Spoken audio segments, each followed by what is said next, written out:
Good morning. It's good to be here with you all today for our fourth session of the Voice of the Customer. Items for use in our exercise next week will begin to arrive in your mail soon. It'll be a large 10 by 13 envelope. Please send me a note or a message to confirm you've received your package when it does show up. So we've worked on understanding our voice of the customer gaps. We've done teach to learn sessions on those. We're making progress on our PDSA this week. We should begin wrapping it up so you can submit a final PDSA form tomorrow. And then, of course, keeping our theory of knowledge mind map updated. Today is going to be another challenging day. We're going to talk about job to be done. That fits with also the gap of customers and job to be done not understood.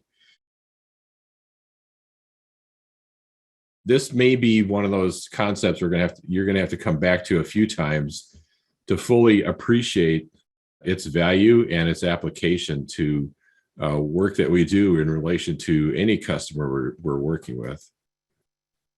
And then, of course, we should probably be working on our PDSA study by this time of the week.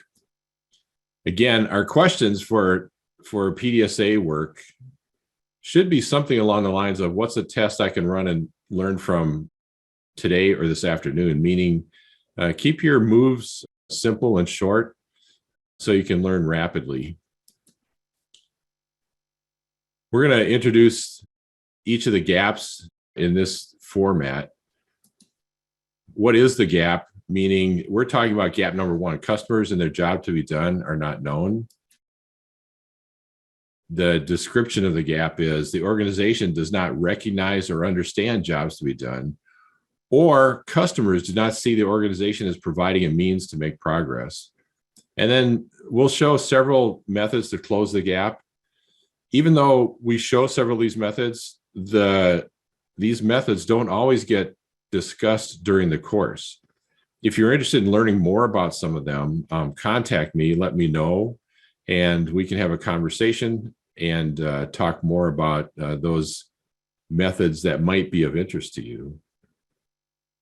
So customers use your product or service to perform a job within the situation they find themselves in.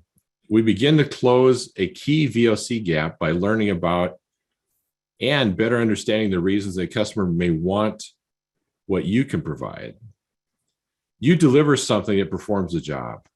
Those individuals or organizations with that job to be done are potential customers. So again, let's listen to that. Those individuals or organizations with that particular job to be done are potential customers. Gap number one has two sources. First, you or your organization do not recognize or comprehend the job that your customers are really attempting to do. We talked about that in our first discussion about the 6 VOC gaps, when we suggested that we might think customers want to buy a drill when all they want to do is hang a picture. And 3M was an example of someone figuring out the customer's job to be done. The saying used to be, we think they want to buy a drill, but all they want is a hole in the wall. Well, people don't even want a hole in the wall. They just want to hang a picture. So understanding thoroughly what the job to be done is important work for us to do. And then secondly, potential customers do not know or realize you can perform the job they want done. So sometimes you have a capability that others do not realize that you have. Chief Executive Aaron Levie of the digital storage company Box said, obviously, there's always this challenge that there's a mismatch between what the market thinks about your company and what you're seeing internally or what you believe.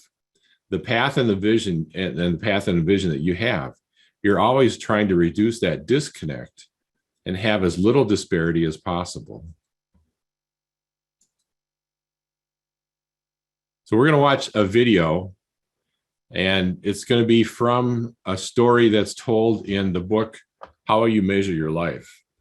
This is probably one of the better books I've ever run across in the world of business and personal advice by Clayton Christensen. And this is just one segment within that. So I'm going to get this started, and please make notes for yourself. So I'm going to ask you, what did you get out of this story? And there may be several elements. So as we watch through this, make a note or two, and so you can answer this question when we're done. It's only about 8.5 minutes long. Cheaper, chocolatier, chunkier. The job to be done theory began to coalesce on a project that I worked on with some friends for one of the big fast food restaurants. The company was trying to ramp up the sales of their milkshakes. The company had spent months studying the issue.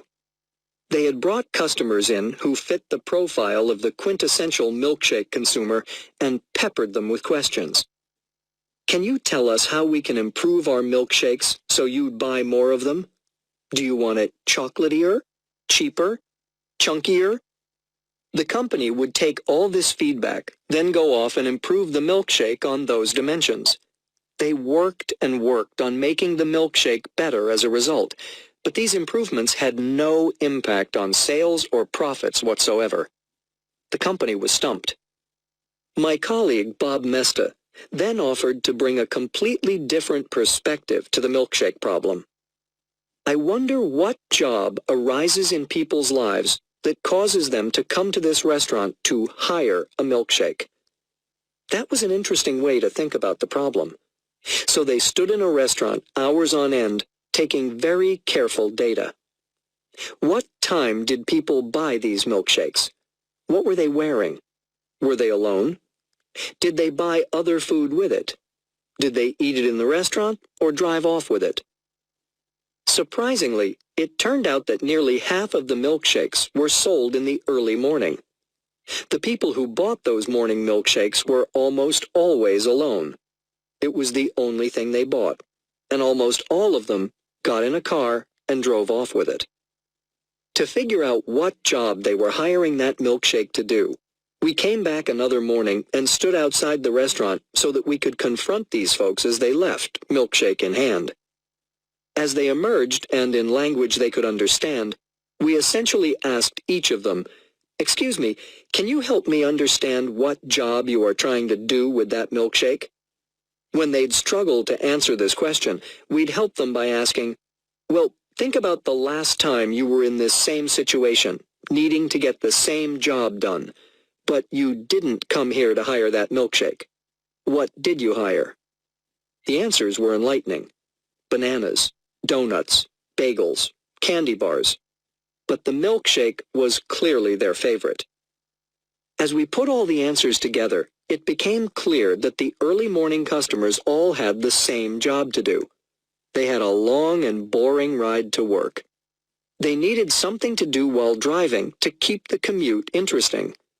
They weren't really hungry yet, but they knew that in a couple of hours they'd face a mid-morning stomach rumbling. "What else do I hire to do this job?" one mused. "I hire bananas sometimes, but take my word for it, don't do bananas. They're gone too quickly, and you'll be hungry again by mid-morning." Some people complained that donuts were too crumbly and left their fingers sticky, making a mess on their clothes and the steering wheel as they tried to eat and drive. A common complaint about hiring bagels for this job was that they were dry and tasteless, forcing people to drive their cars with their knees while they spread cream cheese and jam on the bagels. Another commuter used our language and confessed, "One time I hired a Snickers bar, but I felt so guilty about eating candy for breakfast that I never did it again." But a milkshake? It was the best of the lot. It took a long time to finish a thick milkshake with that thin straw, and it was substantial enough to ward off the looming mid-morning hunger attack. One commuter refused, "This milkshake, it is so thick. It easily takes me 20 minutes to suck it up through that little straw." Who cares what the ingredients are? I don't. All I know is that I'm full all morning, and it fits right here in my cup holder, as he held up his empty hand. It turns out that the milkshake does the job better than any of the competitors, which in the customers' minds are not just milkshakes from other chains, but bananas, bagels, donuts, breakfast bars, smoothies, coffee, and so on. That was a breakthrough insight for the fast food chain, but the breakthroughs weren't over yet. We discovered that in the afternoon and evening, the same product was hired for a fundamentally different job. Instead of commuters, the people who were coming in to buy milkshakes in the afternoon and evening were typically fathers. Fathers who had to say no to their children about any number of things all week long. No new toy. No, they can't stay up late. No, they can't have a puppy. I recognized that I had been one of those dads more times than I could remember, and I had the same job to do when I was in that situation. I'd been looking for something innocuous to which I could say yes to make me feel like a kind and loving father. So I'm standing there in line with my son, and I order my meal. Then my son Spencer orders his meal, and he pauses to look up at me like only a son can and asks, "Dad, can I have a milkshake too?"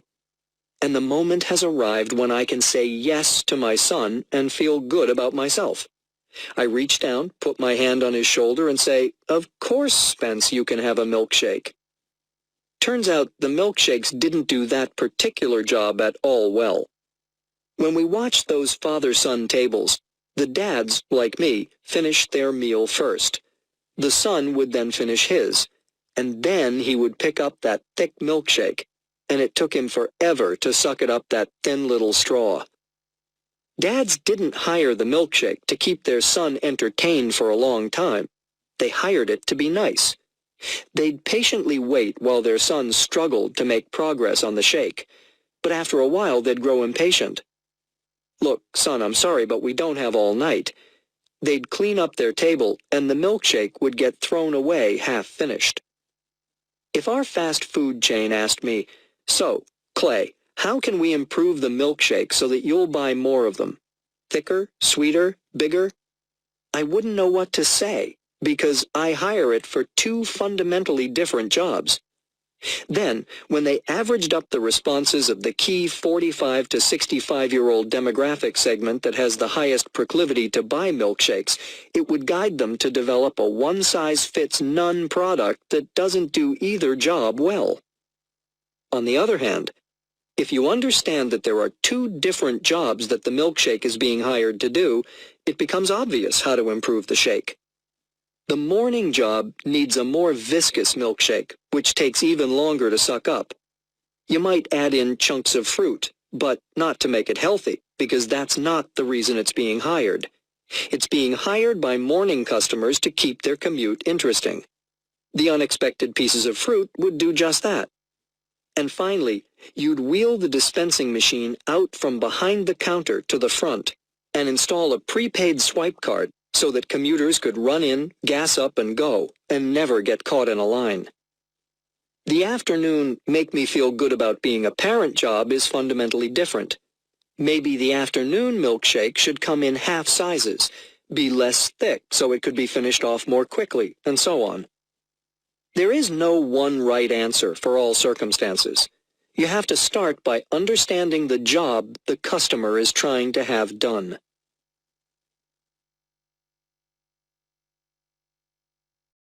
That was sometimes a challenging question at first. By the end of the video, did it make more sense? What job is that milkshake being hired to do? What did you get out of the video?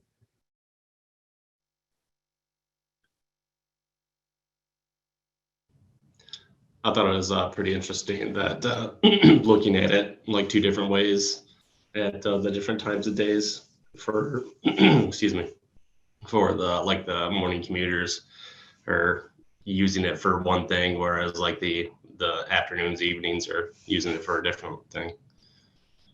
Yeah, and our immediate response is, well, it's a milkshake, right? You're just, there's not a thing that you're trying to get done with a milkshake. You're buying a milkshake. So, like, why would there be any distinction? And yet we found out there was something very different from morning versus afternoon. Yeah. What else did you get out of this? I guess kind of going off of that, it's pretty much essentially the same thing, but for different uses at different times of the day. Yeah, so there's something that around the context within which people are purchasing the milkshake that make a difference for what it is they're looking for in the milkshake. You know, clearly you don't want to throw away half your milkshake every time you go there with your child, right? And yet, if it was the same milkshake being sold or available in the afternoon that was in the morning, that's what happens. Ben, what did you get out of this?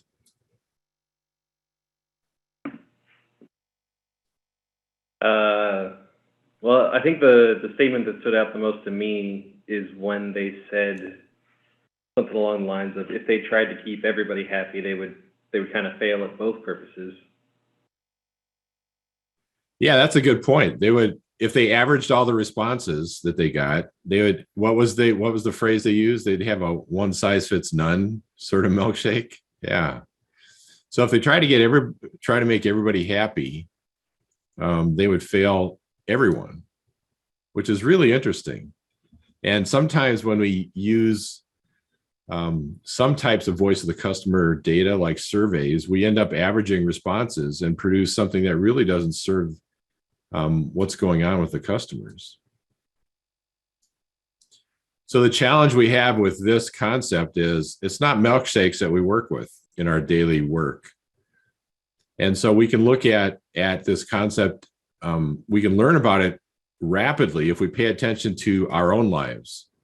As we go through our day, we're trying to accomplish certain things. We can think of what is the job to be done that we're attempting to accomplish. With each task that we perform, with each interaction we have with some sort of vendor or supplier, you know, what is it that we're looking for to accomplish when we think about a process to make progress? So what progress are we trying to make in that situation? And how does the situation change what we're trying to get done, or what might satisfy us? And the other is the people we interact with are having a job to be done. So as we're serving other people, what's the job to be done that they have that we may or may not be meeting well? Are we kind of like the fast food place trying to sell morning milkshakes to afternoon customers? You know, like, so it's important to begin to generalize the concept and see how can we apply it to the work that we do for others, or the experiences that we have as a customer. I'm going to provide a couple more examples of something that applies to this situation. Often an exploration of the customer needs are the primary source of navigation into the customer world.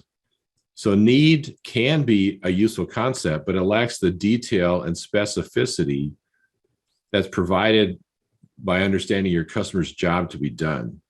So there's a distinction here. Not everybody sees this distinction immediately. So let's talk about this a little bit. So as a supplier, we can ask ourselves, which perspective gives me the better insight into how to best serve my customer?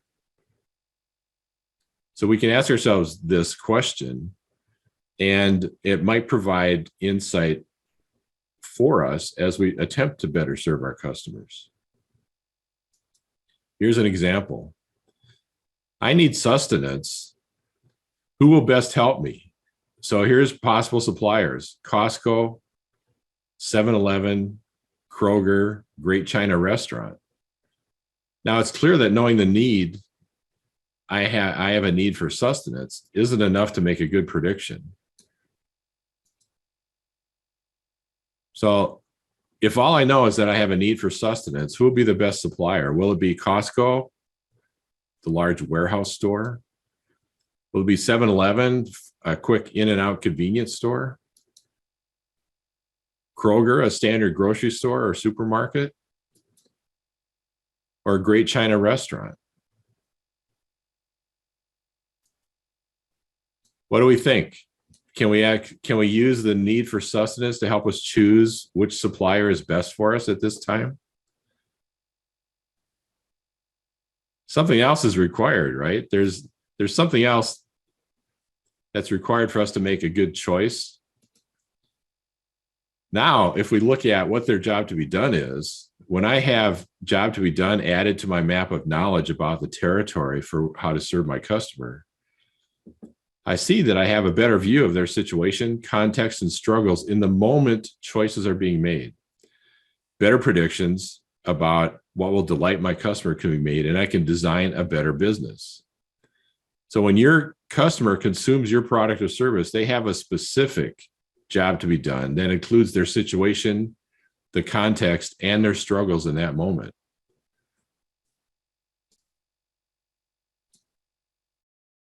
Now, when I list jobs to be done, it seems fairly easy, doesn't it, to select the appropriate supplier.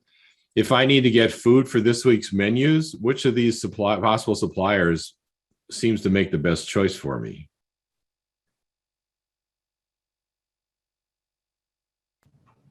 Kroger. Yeah, Kroger's good. If I'm picking up dinner just for tonight, what's the best choice? China restaurant. Right. And if I want to restock my 5-year supply, that's Costco, right?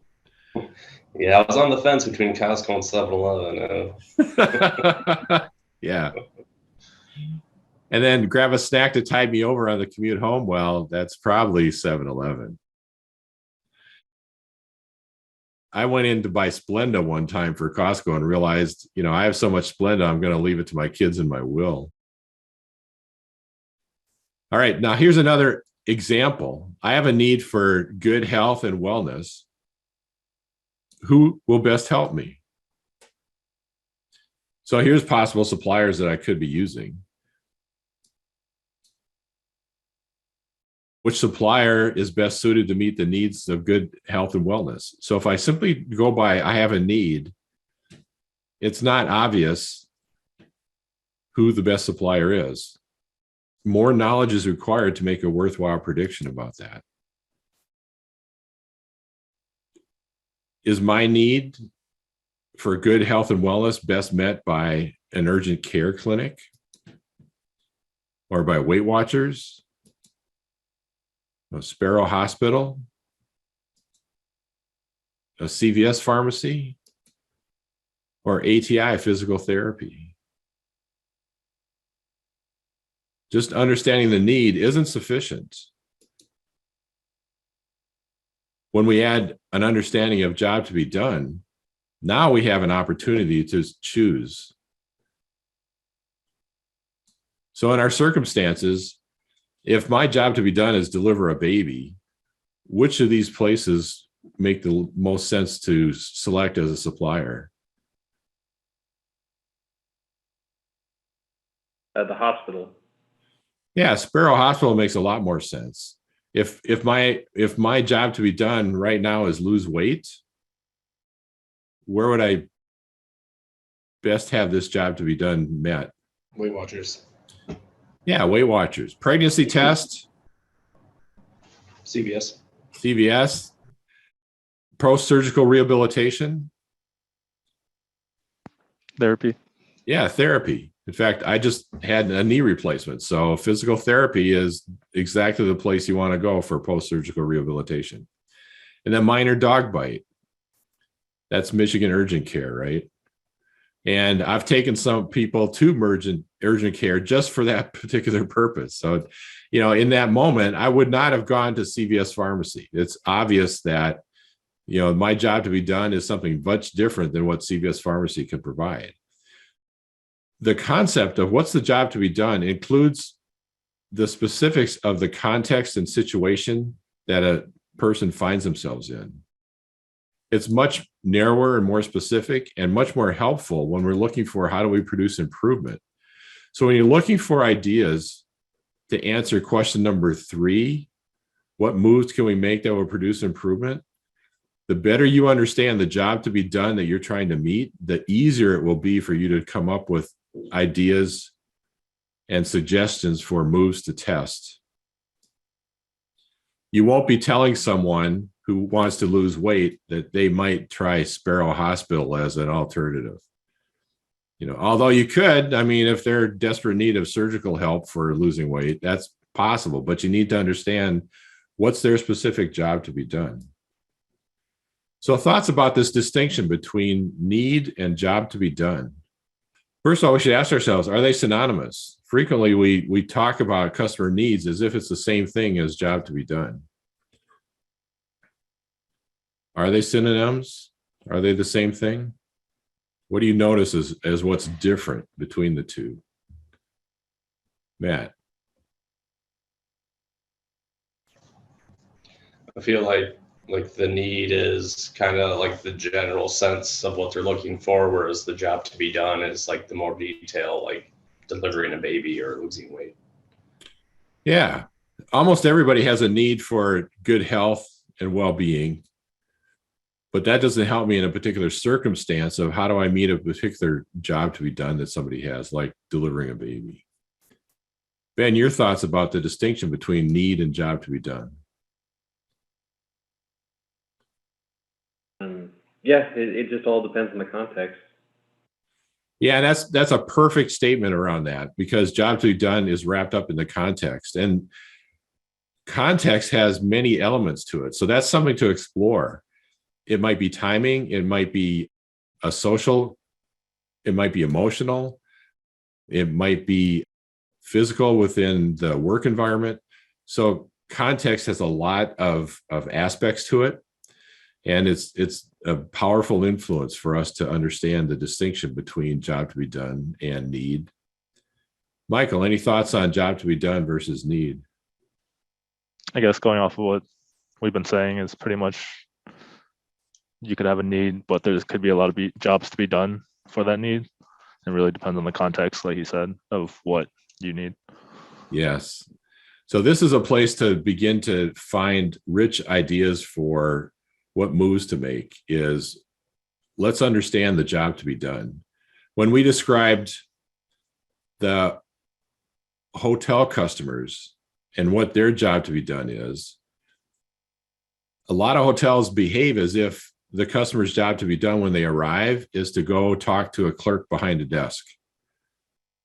And that's really not the job to be done. These days, you can check in on an app, go straight to your room, and use a mobile key that gets downloaded to your app with your paid registration. It's easy breezy. The first time I understood a hotel or dealt with a hotel that understood customer job to be done is before we had BlackBerries, but we didn't have the mobile cell phone apps. I arrived in Dallas. The hotel I was staying at was in downtown Dallas. They sent a shuttle out to the airport to take people into the conference I was attending. What they did on that shuttle was check us into our rooms and hand us our room keys while we were traveling. So someone at the hotel had watched what people do immediately when they get off the bus. They're taking this long bus ride in from the airport, and then they're standing in line again. And they realized, wait a minute, we could do something during that long bus ride that makes it possible for them to pass by that line. So someone was looking, what's the job to be done? What's the experience of the people we're trying to work with or serve? And is there a way we can help them? So that observation is a powerful source of understanding job to be done. And so it's one of those ways of what can we move? And so what they moved was the registration process. They moved it from the hotel lobby to that shuttle bus. It's a very interesting way to move something. It's a source of, and that's why the concept around job to be done is described fully in the book, Competing Against Luck. So what they're saying is when you understand job to be done, you don't have to depend on luck to better serve your customers. You can actually do it from a place of knowledge about what it is they're trying to accomplish in that moment that they're looking for your service or could be looking for your service. Well, that wraps up the material for this morning. Please make sure you've got appointments scheduled to do your Teach to Learn, continue working and finalizing your PDSA for the day, and then updating your Theory of Knowledge mind map. The concepts that can be taught are job to be done, and the gap number one, customers and job to be done are not understood. And then apply these things to your project, especially through your do and study. So today's quotes, the first one is from Frederick Douglass. We have to do with the past only as we can make it useful to the present and future. And then in his book, The Signal and the Noise, Nate Silver writes, the fact that the few theories we can test have produced quite poor results suggests that many of the ideas we haven't tested are very wrong as well. We are undoubtedly living with many delusions that we do not even realize.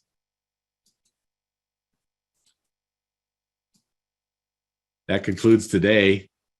Anything else you want to comment, make requests about? Otherwise, we'll say goodbye and see you on Friday. All right, thanks everyone. Bye now. Thanks, Eric.